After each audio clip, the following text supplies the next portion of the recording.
sugeng pepanggihan kalian pagelaran Sandiwara Ketoprak Mustika Budaya ingkang mijil saking Desa Tempuran, Kecamatan Blora Kota, Kabupaten Blora Mustika, ingkang dipun pangarsani dening Bapak Pandi saha kabiyantu Ibu Yesika.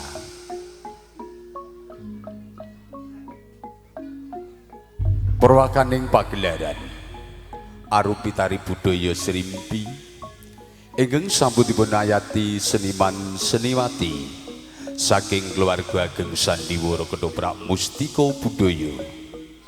Mugi-mugi saged damel renaning penggalih handika.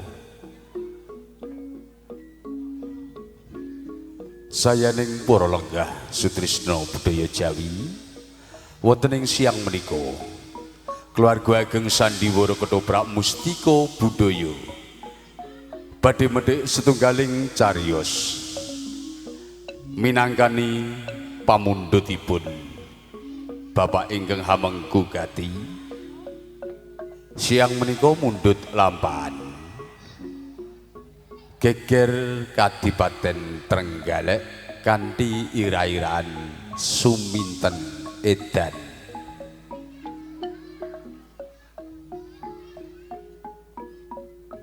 Dening paraga ingkang ngayahi dedapuan adegan sepisan gambaraken wonten ing Gunung Serbubu.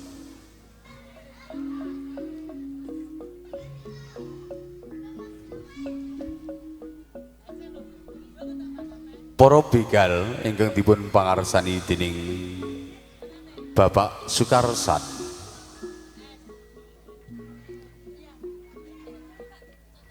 adegan candhaipun gambaraken wonten ing Kadipaten Trenggalek. Adipati Debyo Ngalim siang menika dipun asta dening Bapak Suyoto, garwa dipun ayati dening Ibu Wati. Raden Subroto siang menika dipun ayahi dening Bagus Jamin. Adegan candhaipun gambaraken wonten ing Desa Siman, Warok Gunaseca dipun ayati dening Bapak Kabul. Nyai Gunaseca dipun asta dening Ibu Dian Nitami.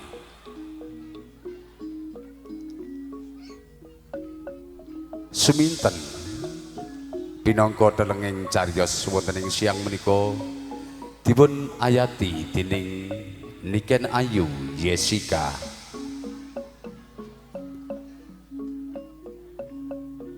Adegan candhaipun gambaraken wonten ing Desa Ngampal, Warok Suromenggala dipun asta dening Bapak Amin Wijaya. Nyai Warok Suromenggala dipun sarirani dening Ibu Murtini.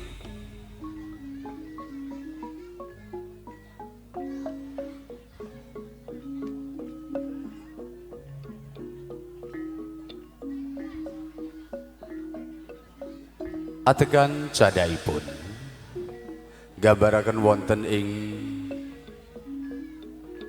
Gunung Pegat,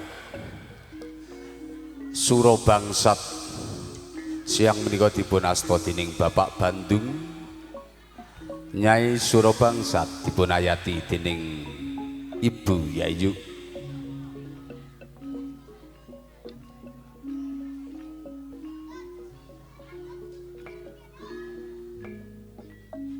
Cempluk Warsiah siang menika dipun ayati dening Niken Ayu Sundari.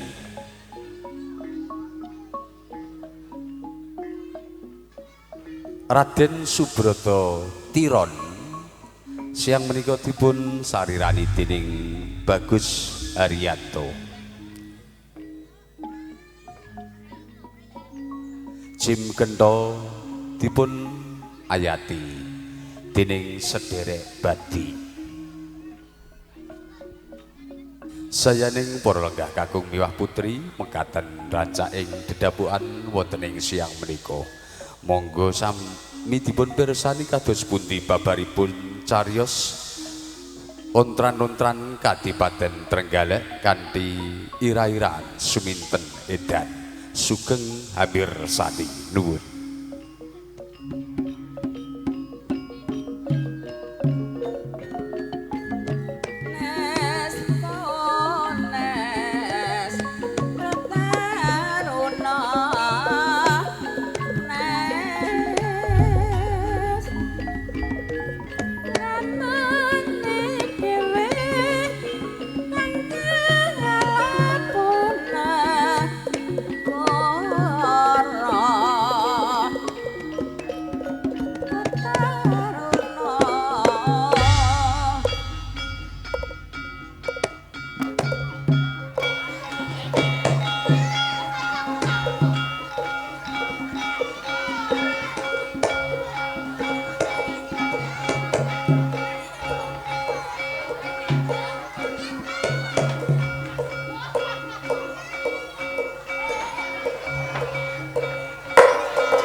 akeh nom. Dungu tembung sithik wae munggah meja. Jare Gembong Jaya. Kakang Guna Seto. Nek aku nyawang kowe saka kadoan ki seneng ati. Mergo kowe tak perintah saben dina padha gelut. Mergo penggawean iki saben dina nyegat wong. Pancen bener Kakang Guna Seto. Sopo sing ora ngerti lho? Jaya gembong jaya. Nek tangi turu, nek awake ora dimpuki linggis ae pegel kabeh. Ora bener kan. Iki rak ngene. Sing mesti ngono. Aku gendel kowe kabeh. Iki rak arep tak jak gawe gegere negara ana ing Trenggalek. Gawe geger kutha Trenggalek. Iya. Mergo atiku gelo kelawan kanjenge Bupati Debyongalih. Alam 20 tahun kepungkur. Gegere negara Trenggalek iki sing bisa nentremake iki Warok Guna Setaya, Warok Kasiman yo sampean. Nanging kanjenge Bupati Debyongalih iki kok orang rumangsani. Dadi wong nek wis dadi wong dhuwur kuwi orang rewes karo wong cilik, najan wong cilik ki labuh labete tumrap negara kuwi. Pancen bener Kakang Guna Seto. Nek rasakno Bupati Trenggalek iki beda lakon sing biyen. Nek duwe karep karo wong cilik yo gremeh. Nek wis kelakon kekarepane lali karo wong cilik kelebu aku lan sampeyan. Lah kowe rak ngrasakno dhewe. Mergo wektu iki dina sing apik kanggo gawe gegere negara Trenggalek. Mula saiki kowe aja wedi kangelan. Kowe mlebu desa-desa, mlebu kutha raja, ngrampok bandane kawula Trenggalek. Iki Jaya Gembong. Ora salah ambali bener. Sing duwe linggis kowe linggis. Sing duwe bendho kowe bendho. Sing duwe telurit digawa telurite. Ayo gawe geger. Ayo Kang, ayo saiko. Aku sing dombani kowe kok. Ayo.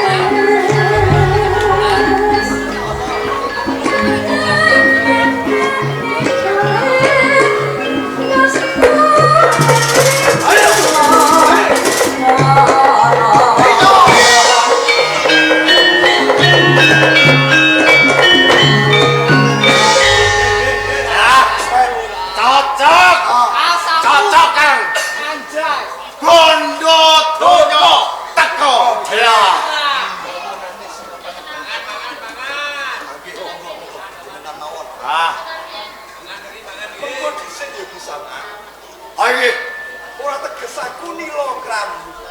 Sing dadi tetuanggane pawongan Sinapan. Ana ereng-erenge gunung sapa? Gembong Jaya. Gembong Jaya ngarepe. Bali pawongan. Yen kowe takon karo aku pangkat warangka utawa patih saka Trenggalek Debyonegara. Gusti Debyonegara layak ta layak. sandang penganggone sarwa gembepiar.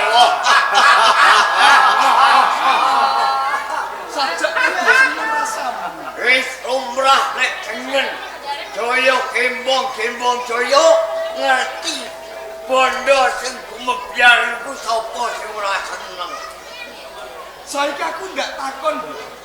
Ibyo negara takon Apa bawang Srono sing kanthi cetha, kowe ora usah kumbu. Apa pancen bener kowe gawe kapitunane pawongan sing mapan ana sak kiwa tengene gunung Sebahu. pancen bener pitakonmu. Aku sing gawe pitunane wong saben liwat gunung Serbubuk nek nggo bondo tak jaluk bandane nek ora engko tak pateni. Tenane pancen bener kowe dadi sambang dalan. Ora luput pancen bener dibyo Perane kremakan si Raman. Gembong Jaya iya. dibyo negara iya. Sing tak jaluk wektu kalunggang kuwi leren kowe dhisik. Nggonmu dadi kraman utawa keju sing mapan ning gunung Sebahu. Hei, dibyo negara. Ora ana gawean kepenak lan enak. Jaluk bandane liyan. Entuk sepisan dinggo mangan kanggo pirang-pirang taun. Dibyo negara. Bondo Panyawa. Mau cetha mengkono. Ora kena tak elingake. Kowe mbutuhake bondo to Prabiya. Anjen sing tak arep-arep bandamu. Wah, mangun kon jukuk. Ayo dipuji bandane.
ayo bandamu patrahno karo Gembong Jaya.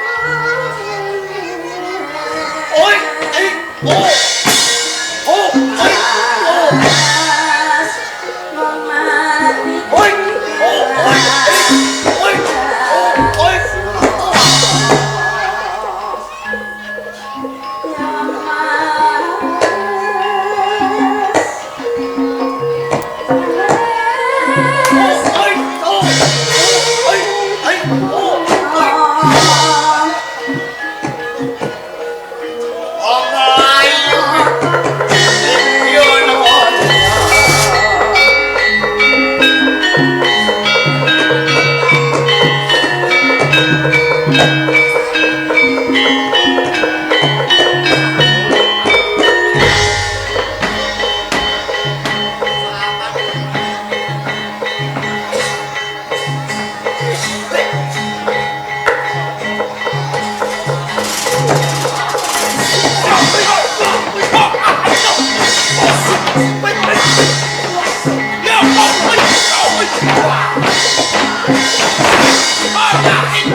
Gustine Patih Diponegoro. Loh, kok sampean gone melajar lonjong mimis niki enten napa? Ketane mekaten nggih Kakang. Estinipun kula nembe kemawon tampi dawuh. Saking ngersa dalem Kanjeng Dipati Dedya Ngalim. Nggih, nggih. Lajeng ngertakake kemapan wonten Gunung Sebuguk. Mratelaken aturipun prajurit sandi menawi Gunung Sebuguk wonten saperanganipun kraman. Wonten Gunung Sebuguk niku wonten kraman. Lho. Kok isih urip nggih? Monggo biyen pun kula pateni lho niku. Mila menika boten saya sekedhik ning malah saya kathah. Lajeng kraman niku karepe pripun niku? Lampahan kula panggih. Kula elingake mboten tinampi becik ning saya Ndajra. Peksa kula tumandang. Nggih. Ning imanipun nggih Kakang. Kula saperanganipun prajurit kemapan wonten Trenggalek. Boten kuwon nyepeng utawi bondo kraman Kakang Gusti. Oh, mboten kula. Nek ngaten prajurit wonten Kabupaten Trenggalek rak sami mundur niki. Pas Kakang. Lah, lajeng kersanipun Gusti Patih Diponegoro terus Ngaten nggih Kakang. Sampun gadah pamanggih menawi kula ngrumini kersanipun Kanjeng Dipati Dedya Ngalim. Krana sedaya magepokan kawlujenganipun Kadipaten Dalek sakukupanipun. nggih. Dikaya menapa panjenengan diklebet kawula apangkat lurah wonten ing Siman. Oh, nggih, nggih, nggih. Kintenipun pami kula nyuwun pitulungan kalih Kakang Gunaseca kados Nggih. Gustine Patih Diponegoro. Mboten ketang kados pundi kemawon warok simaniku nggih kawula wonten ing Trenggalek. Nek kula krungu kuping kula Trenggalek enten Brahmacora niku kuping kula nggih risi. Nggih. Gustine Patih Diponegoro. Mboten ketang sak kamat-kamat kula menawi kula dipun paringaken kula tak nderek cawe-cawe perkawis menika. gadah kesaguhan Kang. Nggih.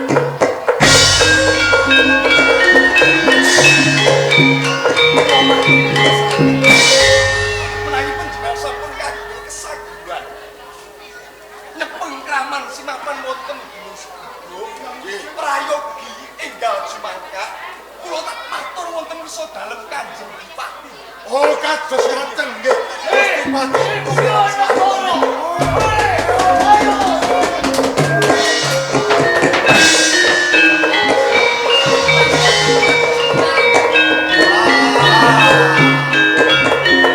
Mati paire Diponegoro. Patih Trenggalek. Jos tenan kowe. Wong bendol. Tempunge Kembang Jaya arep dicekel. Disoanke Trenggalek. Hatiku karo panas sengenge panas hatiku. Dadaku mengkap-mengkap. Iya. Aku dhewe ya wis krungu.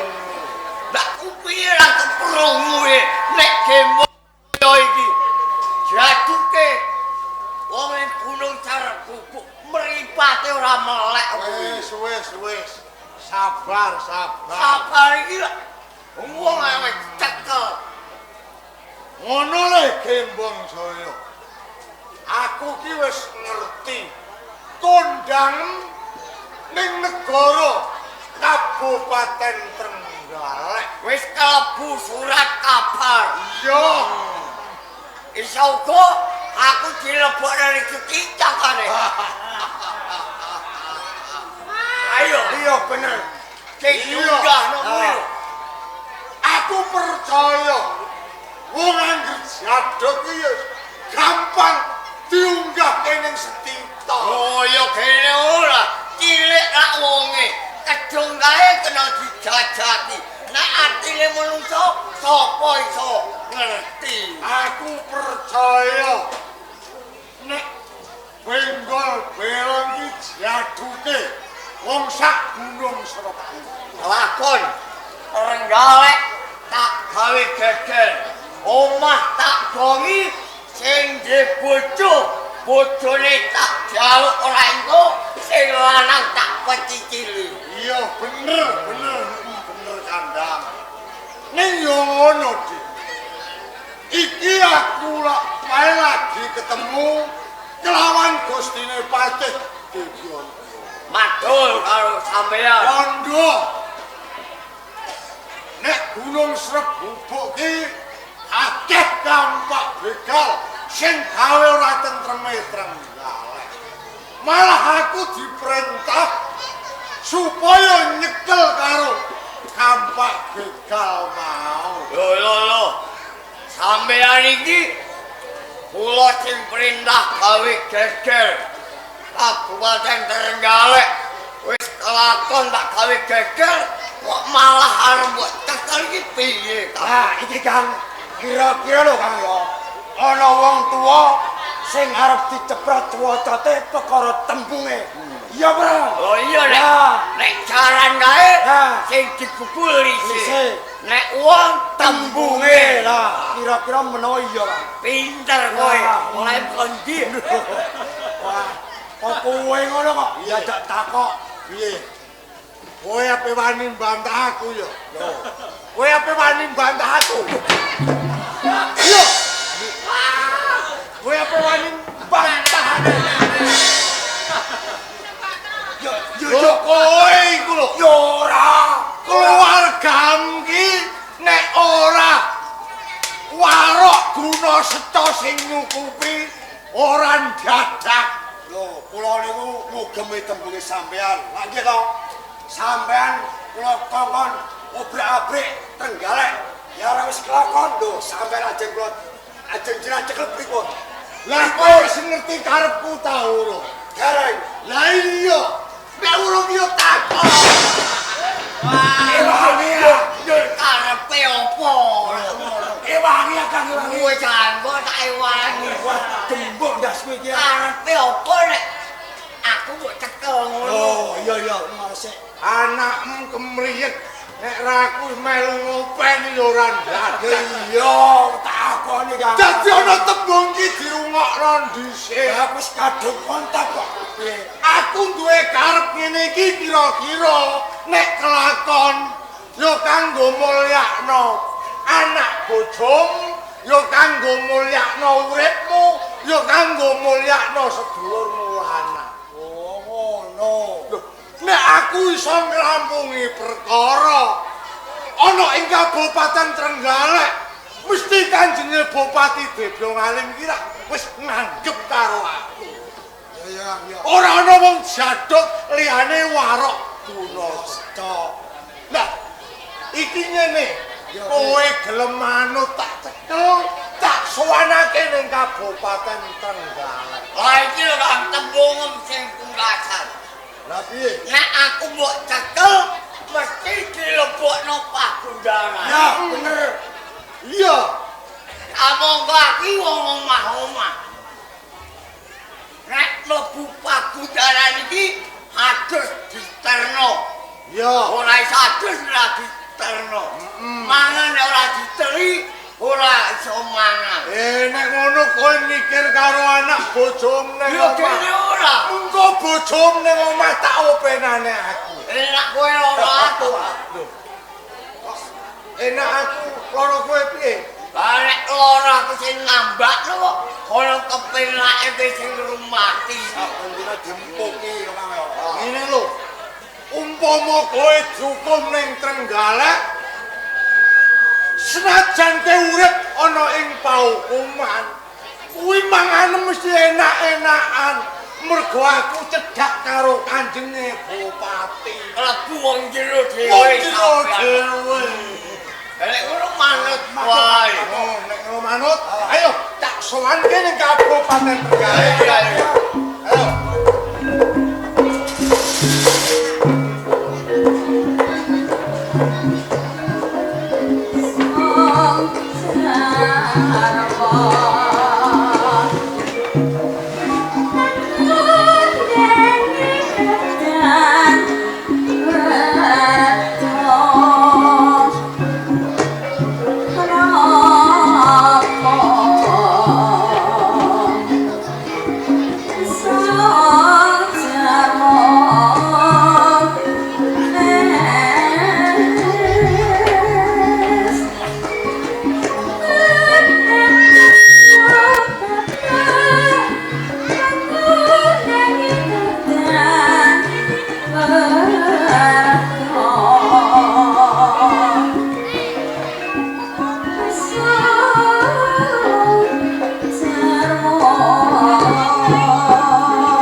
Marang sira Nopati.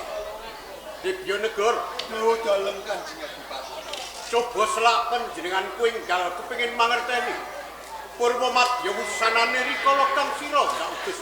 Nak yenangke kabeh para brandal kang makmur ing gunung. Bareng matur lepat nganu dereng pangaksami ingkang agung. Pak Ayo. Estinipun sampun kasembadan kula sak jagung. Kalih tuangganipun kraman kemapan wonten Gunung Sewu. Ning emanipun kula mutaken srana alis boten tinampi becik saya ndadosaken sulaya. Kelakon dadekake paprangan. Kuwi sing paprangan. Kula kawon kan. Prajurit Trenggalek.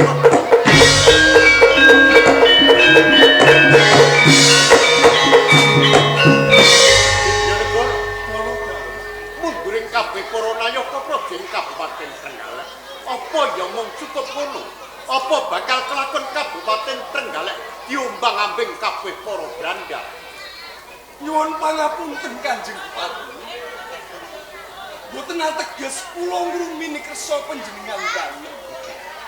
Kusana ngaten kula pinanggih Kakang Lurah Gunaseja, nggih Kakang Warok Gunaseja. Kula nyuwun senjata pitulungan mratelakaken menika sampun sowan wonten sa panjenengan. Kakang Gunaseja sing suman. Inggih, Duh Kakang Gunaseja. Sapan berat-berat dipangling Kakang. Ndak, kejokan jaran sak gedhokane. Nggih kula Kanjeng. Kula Warok Siman Gunaseja. Kakang Gunaseja. Nggih, Saderengipun kula mundhut dhateng aturipun Kakang Gunaseja. Pangestu kula enggal katampi ya. waduh kula tampi damel bingahipun manah. Saderengipun sungkem kula konjuk Mekaten Kakang Gunaseja. nggih Nithik dhateng aturipun Rekyana Patih Diponegoro menawi panjenenganipun Kakang Gunaseja ingkang sagah nyepeng wujudipun para brandal ingkang makwan Gunung Sewu. leres Lajeng kados pundi? niku Gendong Jaya lan Jaya Gembong sampun kula cepeng. Sampun. Kapara sampun kula nggaken teng Pendapi Trenggalek. Menapa menika ingkang nami Gembong Jaya Nggih menika pawakanipun. Gembong Jaya, Nggih. Jaya Gembong. Nggih kula. Apa karepipun padha gawe rusuh ing Kabupaten Trenggalek? Nuwun sewu Kanjenge. Awit kula gawe kraman ing Kabupaten Trenggalek iki boten karep kula dhewe. Yen kaya ngono ana sing perintah marang kowe. Inggih. Apa kang perintah marang kowe salah sawijining prajurit saka guring Kabupaten Trenggalek? Coba agi matur ing ngersatu. Gulune dianget-anget kula wedi. Lho sing perintah kowe kok gulune dianyes-anyes iki piye? Nggih. Sing perintah kula mripate mecicil.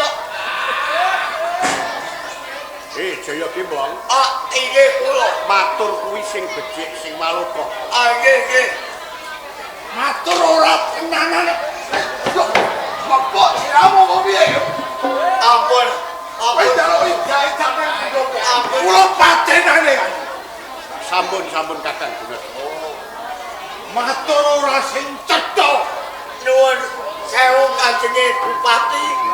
Menawi kula bloko panjenengan paringi pitulungan Kanjeng. Yen kowe gelem bloko, panjenenganku bakal ngayomi marang kowe. Saestu punika sing perintah kula. Sapa sing perintah? Kandakno. Boten adoh kae kula Kanjeng. Ora adoh karo kowe. Nggih, Banjur sapa coba bloko wae. sing perintah kula bojo kula dhewe. Bojo kula dhewe. Bojomu. Nggih. Sapa rumangsaku ana sasana kaya Praja. Nanging samsing kowe dadi restan bandan, banjur kepiye kowe? Kula pun apok Kanjeng Bupati. Kula badhe tumindak ingkang sae. Wis kapok. Nggih. Aja diambali ya. Nggih. Intine isih ana pangapura kanggo kowe-kowe waton kowe ora bakal ngambali tumindakmu. Oke, matur nuwun Kanjeng Adipati. Marang sira Raja. Dawa dalem Kanjeng Adipati. Cetha kang bisa nambal rengkaning Kabupaten Trenggalek. Tegese kang bisa nentremake Kabupaten Trenggalek ora ana liya mung Kakang Gunaseca. Kanjeng Adipati. Banjur ganjaran apa kang paring budak paringake kelawan Kakang Maroksiman. Memanggaken kersa panjenengan dalem ing saged bobot saha nimbang labet labuhipun kawula keng wonten Trenggalek.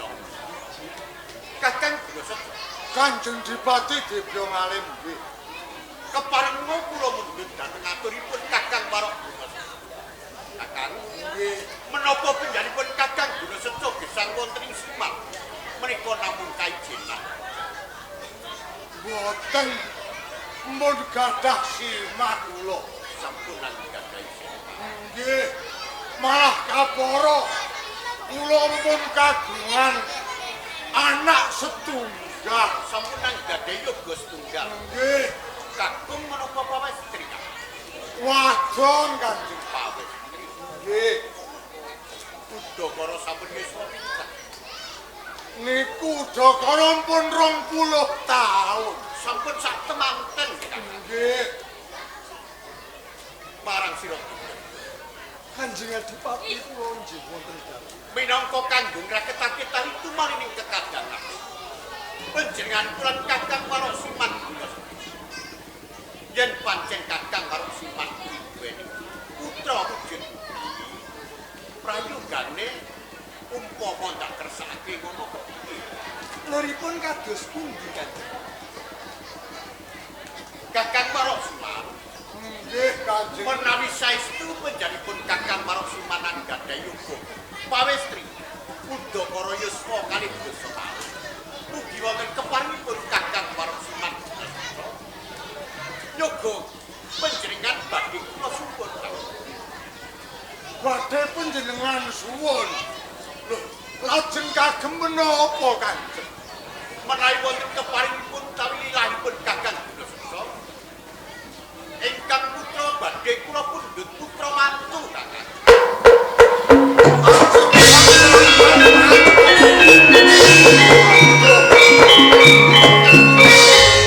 Kanjeng Adipati Dibyo Ngalim. Menapa boten keladuk pangandikanipun Kanjeng Adipati? Boten. Anak kula wedok suminten niku bocah desa. Oh suminten naminipun. Nggih, perkawis Sobosita menika boten gadhahi. Lah kok ajeng sampeyan pek mantu niku menapa boten keduwung Kanjeng? Bab menika gampil binjang menawi sampun kelampah dados putra mantu ing Trenggalek boten ketang sekedhik tan sekedhik badhe piyambakipun anggadhahi raos kados dening tiang-tiang wonten ing Kabupaten Trenggalek. Oh, ngaten. Nggih. Menawi kersanipun Kanjeng Adipati Dibyo Ngalim umpami kula tampil kok mboten pantes. Nggih. Nggih kula sadhahi, kula purun. Gantuh Kakang. Menawi kados katen Kakang saking pamitan kula benjang dinten Respati manis wulan lajeng menika dinten ingkang langkung prayogi monggo enggal kadhawuhaken kemawon ingkang putra pun suminten lan putranipun. Oh, kados ngaten. Menawi kados ngaten kula nyuwun pamit. Kula tak bali teng Kasiman. Kandha kalih anak kula suri. Monggo paring pekabaran kalih Pangestu. Ayo dok bali. Nuwun pamit Kanjeng Adipati. Perkawis dipun jaya sing kula kakek kula. kados katen nggih monggo.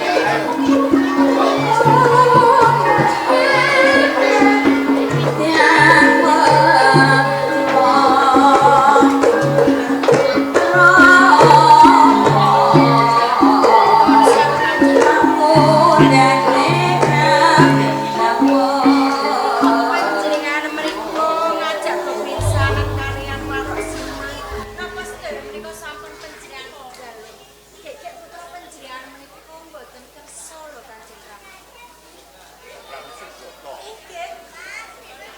panjenipun leres pangandikanipun Sang Prameswar.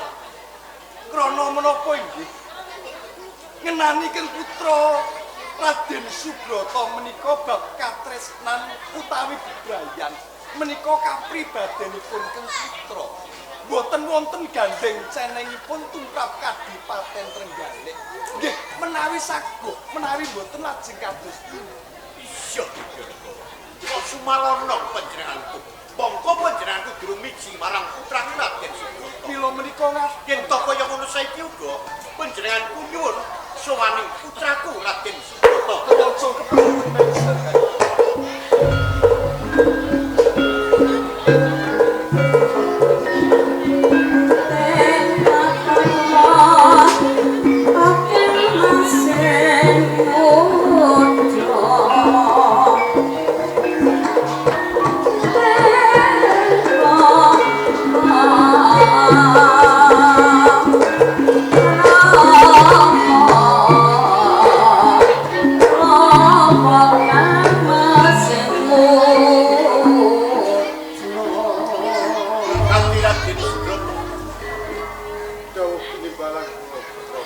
Sadurunge Rama paring dawuh parang kang sira paring ning Rama ditampani. Kula pundi asta kalih. Mugi ondah dadosaken. Nanging boten kakalih. Ingkang putra ugi ngaturaken sugeng kula pundi. Ya, Kersanipun Kanjeng. Wis rampung anggonira netepi kewajiban. Sedaya pakaryan ingkang panjenengan sampiraken sampun kula kawula. Kaki Raden Subrata.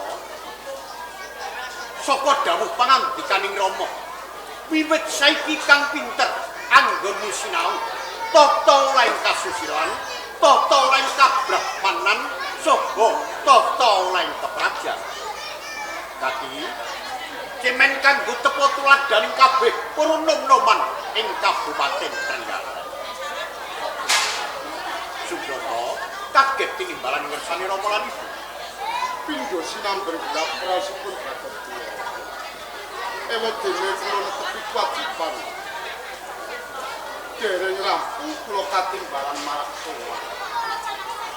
Wonten kawigadosan menapa? Ing kene ana kawigaten kang parikudu ndak dawuhake marang Kang Sira. Kaki Raden Subrata.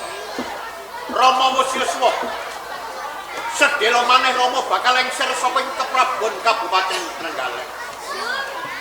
Ora ana liya kang bakal ndak lengseri palungguhan kejaba mung Kang Sira. Kejaba saka kuwi ngene Kaki Subrata. Rama lan Ibu kuwi bebasan kaya dening wong ngidam woh cempal. Anggone Rama lan Ibu kepengin momong marang mayang. Sapa kersaning Rama lan Ibu? Kang Sira kudu enggal gaut sultaning akrama. Kula kedah gaut sultaning akrama. Nuwun pangapunten Rama. Kepareng matur patuwun paraga. Menami katresnan utawi jejuburan. Kula menika tasih seneng. Menami paweh Ya, Rama percaya. Awit Kang Sira tansah nengenake marang tatanan negara, ngiwakake marang kapribaden.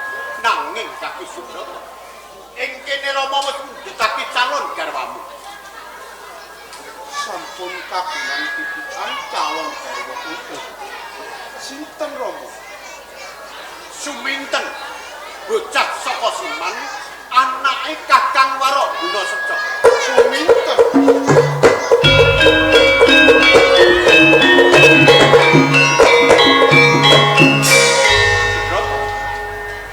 Gene to sawising Rama paring dawuh yen calon garwamu kuwi Suminten, bocah saka desa Siman. Kaya-kaya mendelong atimu. Nuwun sewu. Ayah. Matur nuwun sanget Kanjeng Rama. Sampun kagungan titipan calon. jeneng jejogohan menika mboten nemokaken sedinten kalih dinten kedahipun dipun tintihi kanthi permati awit punapa nggih menawi kula menika menawi mboten tresna napa mboten neksa baktes Kaki Raden Subrata bocah kang jeneng Suminten kuwi pasuryaning ayu wis dadi kembang kidunging para jejaka ing kareng pradesan munggahing Kutaraja dadi bocahe kuwi ayu kae lho ana unen-unen piting tresna jalaran saka kulina ora ketang saiki kang sira guru ngerti pasuryaning Suminten nanging dak kira yen to kang sira wis kelakon jauh kelawan Suminten pendak dina kang sira tansah kumpul tansah cedhak bakal nukulake rasa tresna Rama pepunden kula menika wonten tetembungan kencana katon wingko menika tiyang ingkang tresna menawi tiyang boten tresna wingko kencana katon wingko iya ngajak bantah kowe Subrata sapa kang paring dawuh marang kowe ngerti elek yen sing paring dawuh marang kowe kuwi Rama Subrata Rama mundhut wal kang sira tresna wal kang sira ora tresna kalawan Suminten ora ketang sak jam sapeminang kowe kudu gelem tak dawuhake kalawan Suminten ayu menggaipun Kanjeng Rama dereng kanten ayu menggaipun Subrata menawi Kanjeng Rama mojokaken dhateng menapa saged bagya mulya ing bencanipun anggen kula piye kula boten sah piye kula boten piye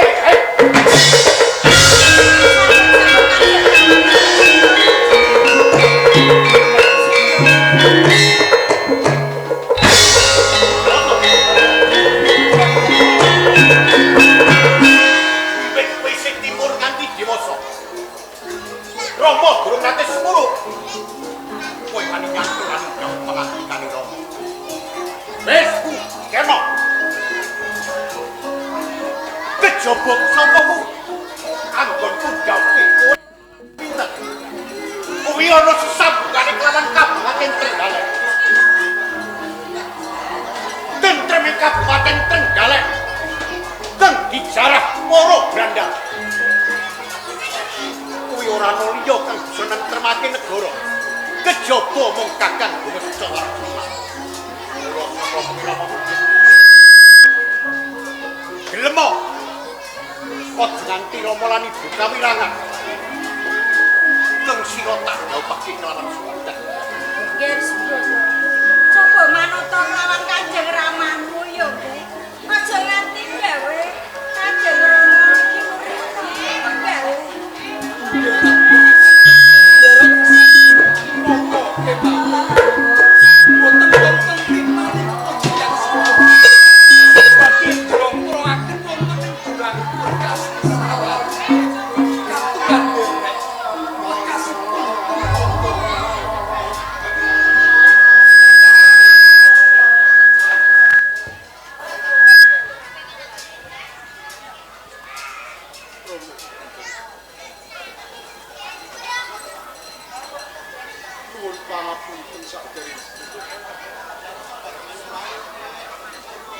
awit-alit ngantos akhiring kadiwasan kula boten ati badal dawuh teh pangandika ya menawi ngenani bab jejogohan pamun kula dipun jodohaken kali Suminten kapeksa kula boten saged nglampahi guna apa aku bene putra kaya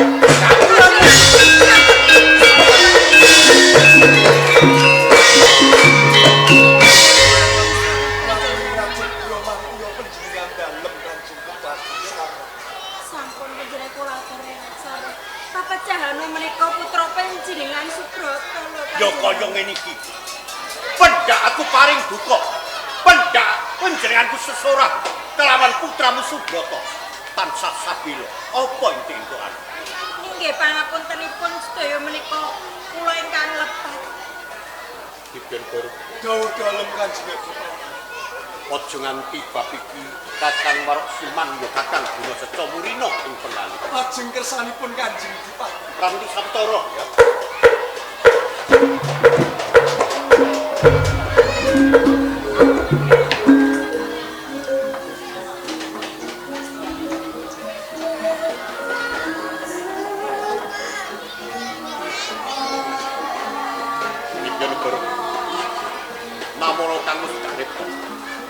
Nawala iki aturake ngersani Kakang Waroksuman ya Kakang Guna.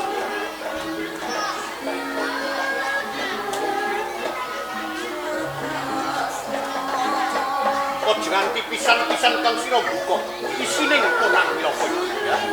Pun tambahi panjenengan paring pendapat. Karya Basuki.